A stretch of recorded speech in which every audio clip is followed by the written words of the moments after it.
আল্লাহর ওলি দেশে মরার জায়গা পায়নি, সব মরেছে 2 জেলায়। তাদের নামে জিকির করা লাগবে? আরে ভাই, রাসূলুল্লাহর নামে জিকির করা জায়েজ নেই। কেউ যদি ইয়া রাসূলুল্লাহ জিকির করে, রাসূলুল্লাহর নামে পড়তে হবে দরুদ, আর জিকির করা লাগবে কার নামে? এরপরেও যদি আপনার বিবেক না খুলে, আপনার মগজে ধাক্কা না দেয়, আমার মনে হয় আপনার মগজে পোশাক। আমি আর নিম্ন শব্দ বলবো না। এত কিছু বোঝেনি, সাধারণ জিনিসটা আপনার মাথায় আসে না। ও ধোঁকা দিয়ে বোকা বানাচ্ছে, আল্লাহর সাথে অন্য কাউকে ডেকে ডবল শাস্তির ব্যবস্থা করছে। আমি দলিল দিয়ে বলেছি, সূরা ফুরকান 19 নম্বর পারা 4 নম্বর পৃষ্ঠা 13-14 নম্বর লাইনের প্রথম দিকে শব্দটা আছে, মাআল্লাহি ইলাহান আখারা। আল্লাহকে ডাকে না তা না, মাঝামাঝি সাথে সাথে অন্য কাউকে জুড়ে দেয়। সুতরাং আল্লাহ জিকির করার পাশাপাশি যারা ইয়ালি বাবা, শালি বাবা ডাকছে, ওদের শাস্তি তো ডবল হবে। যাদের ডাকায় তাদের শাস্তি ডবল। তাফসীর করলে এই নিয়মটা যে এলাকায় চলে এটা মিলবে না। যারা ওই কাজ করে তারা আমার মাথায় তুলে রাখবে, বলেন। এই জন্য হারাজনের ব্যাখ্যা করতে গিয়ে আমি পেয়েছি, হে নবী, ওই মানুষগুলো হয়তো এতদিন ইবাদত মনে করে এরকম নিয়ম নীতি চালিয়ে আসছে, আপনি কথা বলতে গেলে ওইগুলো তো টিকবে না। কোরআনের সামনে সব দোয়া মনে হবে, ওই মানুষ তখন আপনার রাগ করবে। যে যা মনে করে, মন খারাপ করে করো, আপনি আমি আল্লাহর দিকে তাকিয়ে আমার এই জিকির, এই কোরআনের কথাগুলো ওপেন বলবেন। বলিল হাক্কু মির রাব্বিকুম ফামান শাআ ফালিউমিন ওয়া মান শাআ ফালিয়াকফুর। সঠিক কথাগুলো তুলে ধরেন, হক কথাগুলো। যার ইচ্ছা হয় সে মেনে নিক, যার ইচ্ছা হয় সে গোপন করুক, কুফরি করুক। ইন্না আতাদনা লিয-যালিমিনা নারা। জালেমদের জন্য আমরা আগুন তৈরি করে রেখেছি। সূরা বলেন নাউযুবিল্লাহ। সুতরাং কোরআনের হক কথা, সঠিক কথা শোনার পরে যারা মানবে না, তাদের জন্য তৈরি হয়ে আছে কি? আগুন। বলেন কি? আমরা অত পাগল ইনশাআল্লাহ হব না যে জেনে শুনে জাহান্নামে যাব। যারা ওই লাইনে আছে, না জেনে ভুল করছে, জেনেও ভুল করছে, তাদের কথা বাদ দিলাম, আমাদের বিবেক নষ্ট হয়ে গেছে। অন্তত আপনারা তো না, এরকম নাকি? বিবেকটা কাজে লাগাবেন।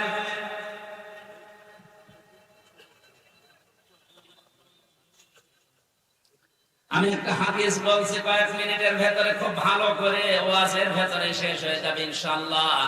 মানিত্তাবাআল হুদা বিগাইরিল কোরআন আদাল্লাহুল্লাহ। নবীজি বলেন, কোরআন বাদ দিয়ে পৃথিবীর কোন নিয়ম নীতি যেখানে চলে, কোন মানুষ যদি হেদায়েত পাওয়ার জন্য, ভালো হওয়ার জন্য ওখানে যায়, ওর মন যদিও ভালো ছিল কিন্তু কোরআন সেখানে ছিল না। আদাল্লা ইউদিল্লু বাবে ফামাল থেকে এসেছে, বাংলা অর্থ দাঁড়াবে আপনি হয়তো ভালো হওয়ার নিয়তে গিয়েছিলেন কিন্তু কোরআনে কারীম সেখানে ছিল না। এজন্য আল্লাহ নিজে দায়িত্ব নিয়ে আপনাকে গোমরা বানিয়ে দেবে। কুমিল্লাবাসী এ কথার ওজন কত আপনি টের পাচ্ছেন? এ কথার লোড কত? দল্লা ইয়াদিল্লু দিলেও তো অর্থ হয়ে যেত, কিন্তু বাংলা অর্থ হয়তো আপনি নিজেই নিজেকে গোমরা করে ফেলেছেন। আদাল্লা শব্দ দেওয়ার কারণে বাংলা অর্থ দাঁড়িয়েছে। আপনার হয়তো মন ভালো ছিল, আপনি ভালো হওয়ার নিয়তে গিয়েছিলেন, কিন্তু কোরআনে কারীম সেখানে ছিল না। এই জন্য আল্লাহ নিজে দায়িত্ব নিয়ে আপনাকে খারাপ বানিয়ে দেবে। সুতরাং আজকের এই ময়দান থেকে সিদ্ধান্ত নিয়ে বাড়ি যাওয়া লাগবে যে এই দরবারে কোরআন নেই, কোরআনের কর্মসূচি নেই। সুতরাং যেখানে আল্লাহর পাশাপাশি আলী বাবা, শালি বাবা ডাক দেওয়া হয়, এটা কোরআনের বাইরে। এখন শিরক, বেদাত, কুফর যেখানে তৈরি হচ্ছে, ওখানে যদি কেউ ভালো হওয়ার নিয়তেও চায়, ওকে গোমরা বানাবে কে? যাবেন আপনি? হ্যাঁ যাবেন। আমার মনে হয় এটা কালকের ভিডিও যদি ওদের কাছে পৌঁছায়, ওরা নতুন আর একটা ভিডিও বানাবে যে আমি তো হাদিসের বাংলা ব্যাখ্যা করলাম, যারা আছে আলেম এখানে বসে জিজ্ঞাসা করেন তো ভাবে ইফআল থেকে আসলে অর্থ কি দাঁড়ায়। যারা ভুল ধরবে ওই যে নূরে বাংলা ইংরেজি বাংলা ও ভাবে ইফআল কেউ কাউ জানে না, আন্দাজ মানে চট্টগ্রামে এক জায়গায় মুফতি হারুন ইসহার এবং মুফতি ইজহারুল ইসলাম চৌধুরী ওনারা বসা ছিল, ব্যাখ্যায় বলেছিলাম একটা হাদিস, ওরা উল্টিয়ে আগে পরে কেটে আমার বিয়ারও বানাচ্ছে।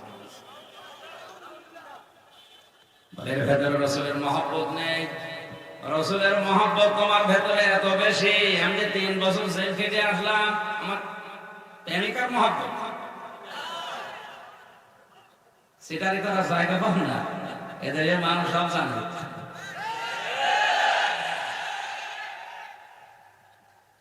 সিদ্ধান্ত যারা এই ময়দানে নিয়েই ফেলেছেন, কোরআন যেখানে নেই ওখানে আমি আর যাব না, গেলে আমাকে খারাপ বানাবে কে? এই মাহফিল তো হয়ে গেছে, তাহলে মোনাজাত করে দি। আমার কোরআন নেই এরকম দলে আমি যাব না, ওই দল করলে আমাকে গোমরা বানাবে কে? কোরআন নেই এমন দরবারে, এমন মাজারে, এমন পীরের কাছে আমি যাব না, ওখানে গেলে আমাকে গোমরা বানাবে কে? এরকম সহজ ভাষায় বলার পর ওরা মাথায় ঢোকে না, এত কঠিন কঠিন জিনিস বোঝেন আর এটা বোঝেন না। আপনি জাঁতে মাতাল তাহলে ঠিক হয়ে বসে জিএমটিটির সদস্য, আল্লাহ আমাদের হেফাজত করুন। বলেন ইত্তাবিউ মা উনজিলা ইলাইকুম মির রাব্বিকুম ওয়া লা তাত্তাবিউ মিন দুনিহি আউলিয়া ক্বালিলাম মা তাযাক্কারুন। আল্লাহ পাক বলেন তোমরা সবাই মিলে অনুসরণ করো তোমাদের রবের পক্ষ থেকে যেটা তোমাদের উপরে নাযিল হয়েছে। আমাদের অনুসরণ করা লাগবে সবাই মিলে। কোনটা? আরো জোরে বলেন। কোরআনের 19টা প্রধান নাম আমি 55টার উপরে পেয়েছি, সামারাইজ করে 19টা। এর ভেতরে মেন নাম পৃথিবীতে বেশি চলে 4টা। এর 1 নম্বরে আল কোরআন, 2 নম্বরে আল ফুরকান, 3 নম্বরে আল কিতাব, 4 নম্বরে জিকির। এই 4টা নাম দুনিয়ায় চলে বেশি। দ্বিতীয় নাম্বার নাম যেটা আল ফুরকান, এটা যে কত কঠিন শব্দ, কোরআনে কারিমের নামটা আল্লাহ এমনিতে দেয়নি। ভালো করে শুনুন। শাহরু রমাদান আল্লাযী উনজিলা ফীহিল কুরআন হুদাল লিন-নাসি ওয়া বায়্যিনাতিন মিনাল হুদা ওয়াল ফুরকান। এই যে সামনে যে মাস আসছে রমজান মাস, এই মাসে আমি কোরআনে কারীম নাযিল করেছি। হেদায়েতের পথ নির্দেশিকা দিয়ে দিক নির্দেশনা সব এর ভেতরে দেওয়া আছে। জীবন চালানোর জন্য যা লাগবে এটা আছে। হক আর বাতিল পার্থক্যকারী যত নিয়ম কোথায় আছে কোরআনে। বলেন বলেন। আল্লাহ ফুরকান শব্দটা দিয়েছেন এই কারণে। আমি ব্যাখ্যা পড়তে গিয়ে দেখলাম তাফসিরে হাক্কানিতে মুফাসসির লিখেছেন কোরআনে কারীম এই ফুরকান, এই কিতাব, এই জিকির এটা পাওয়ার পর পরবর্তী বাকি যে জীবন দুনিয়ায় থাকবে, এই জীবনে যদি হক আর বাতিল পার্থক্য করে চলতে না পারে, তাহলে ওই লোকটাকে হেদায়েত দেওয়ার মতো কিতাব আর দুনিয়ায় নেই। স্পষ্ট কিতাব আমাদের কাছে থাকার পরও হক বাতিল আমরা চিনি, পার্থক্য করার ক্ষমতা আছে কিন্তু করি না। কোরআন তাহলে এসেছে ফুরকান হিসাবে, আপনি কি করলেন? বাকি জীবনটা তো আপনাকে হক বাতিল পার্থক্য করে চালানো লাগবে। এটা যদি কেউ না করে, ধরো বিবেক কোথায় গেল? গরু ছাগল মারার পরে ওর হিসাব হবে না, কিন্তু তোরা বা মাটি হয়ে যাবে। আপনি মাটি হবেন না কারণ আপনার বিবেক আছে। আর এই বিবেকও যদি কারো কাজে না লাগে, তাদেরকে আল্লাহ জাহান্নামে দেবে। 3 বার আল্লাহ এই কথা গুরুত্ব দিয়ে জানিয়েছেন। ওয়ালাকাদ দারানা লিজাহান্নামা কাসীরাম মিনাল জিন্নি ওয়াল ইনস লাহুম কুলুবুন লা ইয়াফকাহুনা বিহা। ওয়ালাকাদ নাম একটা, কদ একটা, তিনবার তাকিদ দিয়ে আল্লাহ বলেন অবশ্যই অবশ্যই অবশ্যই। অধিকাংশ মানুষ আর জিন জাহান্নামে যাবে, এই কারণেই তারা তৈরি হয়েছে। যেহেতু কাসির বহু বচন আল্লাহ দিয়েছেন, অধিকাংশ মানুষ আর জিন জাহান্নামে যাবে। কথা কার? আমাদের দোষ কি? এখানে তিনটি ইন্দ্রিয় শক্তির কথা আল্লাহ জানিয়েছেন। এই তিনটি ইন্দ্রিয় শক্তি যাদের আছে কিন্তু কাজে লাগায় না, এই মানুষগুলো ছিল জাহান্নামী। লাহুম কুলুবুন লা ইয়াফকাহুনা বিহা, যাদের কলব আছে, হৃদয় আছে, কিন্তু চিন্তা নেই। কথা বুঝতেছেন? কলব আছে, হৃদয় আছে, চিন্তা নেই। বিবেক থাকার পরেও যারা কাজে লাগায় না, এরা জাহান্নামী। এরা আরো জোরে, এই দেশে এখন এই শ্রেণীর মানুষ দিন দিন বাড়ছে। আর আমাদের ভেতরে ওই যে ধারণা বদ্ধমূল হয়ে আছে, কালেমা যখন পড়েছি জান্নাত একদিন যাবো, সুতরাং কোরআন অস্বীকার করলে অসুবিধা নেই। একটু ভালো করে শুনবেন এই কথাটা। দুনিয়াতে যে কোনো জিনিস আছে, যত ইবাদত আছে, ওই ইবাদত ভেঙে যাওয়ার কিছু কিছু পদ্ধতি আছে। কথা বুঝতেছি? ওযু করলে ওযু ভেঙে যায় কয় কারণে? 7 কারণে।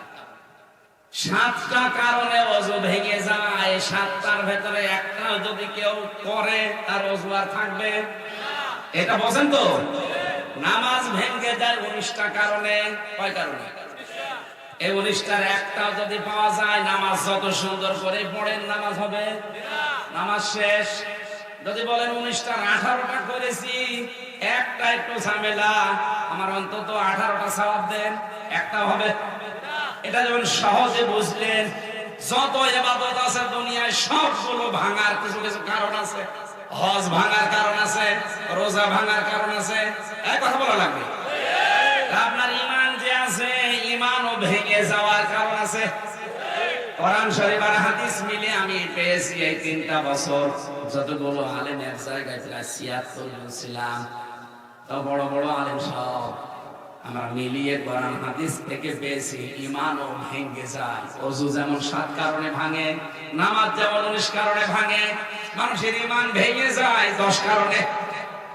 এই 10টা কারণের একটা যদি পাওয়া যায়, তার ঈমান আর ঈমান থাকবে না, ও আর আবু জেহেল সমান। এই কথা বলেন, তার ভেতরে 1 নম্বরে কোরআনের একটা শব্দ কেউ যদি কেউ অস্বীকার করে, সে আবু জেহেল, সে আবু জেহেল, সে আবু জেহেল। কোরআনে কারিমের একটা না হাজার হাজার শব্দ আপনি অস্বীকার করে আর বিরোধিতা করছেন, আপনার তো ঈমানই নেই। ওযুর 7টার একটা পেলে যেমন ওযু ভেঙে যায় নষ্ট, 19টার একটা পেলে যেমন নামাজ ভেঙে যায়, এই 10টার একটা পেলে আপনার ঈমান। ঈমান যদি ভেঙে যায়, তাহলে আপনার ঈমান আর আবু জেহেলের ঈমান তো সমান হয়ে গেল। ওকে যদি জাহান্নামে দেয়, আপনাকেও দেওয়া লাগবে। ওকে যদি জাহান্নাম থেকে আর বের না করে, আপনাকেও করবে না। এখন যদি বলেন কই আপনি নামাজ পড়ি, আরে ভাই আপনি নামাজ পড়েন কোন মসজিদে? আপনি নামাজ পড়েন কুমিল্লার এই যে বিদ্যারে, আর আব্দুল্লাহ ইবনে উবাই নামাজ পড়তো কাবা শরীফে, মসজিদ নববীতে।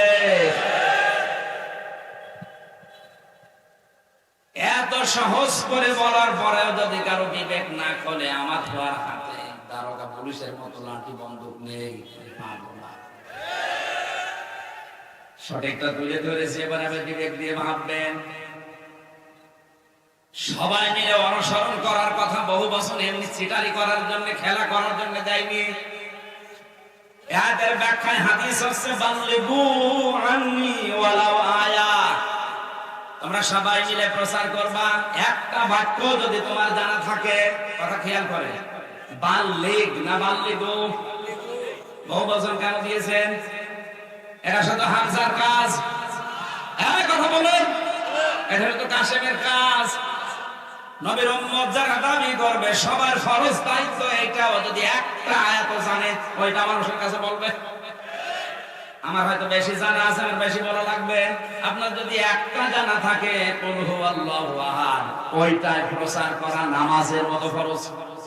কারণ আল্লাহর কথা মেনে নেওয়া যেমন ফরজ, রাসূলের কথা মানা কি? আরো জোরে। এই ফরজ দায়িত্ব পালন করতে গিয়ে আমি যদি ঝামেলায় পড়ি, আপনার কোনো ঝামেলা নেই, আপনি কিসের উম্মত? এই জন্য ইত্তাবিউ বহু বচন দিয়েছেন, সবাই মিলে অনুসরণ করো। সবাই মিলে যখন অনুসরণ করতে যাবা, অন্তত বাংলাদেশে 96% মুসলমান, 4% আছে অন্যান্য জাতি, ওরা তখন আর মাথা তুলে কথা বলা সাহস পাবে না। 96 ভেতরে 6% মানুষ বলে আর 90% সব তাল দেয়, তখন এরা কি করবে? ওই 4% আর এই 90-94% হয়ে যায়, মাঝখান থেকে আমরা হইতে চাই, এই তখন পুরে রাখে ছেলে ভেছে। তাছাড়া এই দায়িত্ব শুধু আমার একা, এ কাশেমের একা। সবাই মিলে যদি এই ফরজ দায়িত্বটা পালন করতাম, এই দেশে কোনো আলেমের জেলখানে থাকা না।